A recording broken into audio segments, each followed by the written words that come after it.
ठीक है ना, एक लाइन में सर आपने कहानी का सार बता दिया। ठीक है आनंद साहब, आते हैं आपके पास। विनय राय जी भी बहुत देर से वेटिंग में। सर जैसी सत्ता वैसा प्रशासन, मेरे ख्याल से एक वाक्य ने बहुत कुछ समझा दिया है। इसमें और क्या लोगों को समझने की ज़रूरत है, क्योंकि यदि सियासी फ्रंट पर देखा जाए तो धार्मिक उदाहरण दे करके लोग भिड़ते नजर आए और पॉलिटिक्स में इसका एडवांटेज भी मिलता है चुनाव में। एक बार फिर से उस ओर बढ़ रही है उत्तर प्रदेश की राजनीति, या ये तो होना ही था?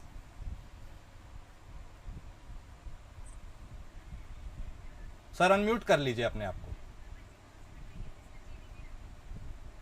इसमें कुछ भी नया नहीं है, क्योंकि अगर पुराने इतिहास को अगर आप देखेंगे तो जो भी वोट बैंक होता है, जब उसका लीडर गद्दी पर बैठता है तो एक जनरल मैसेज रहता है कि उनके प्रति उनका सॉफ्ट कार्नर रहेगा, और इसके चलते कई चीजें बिगड़ती रही हैं।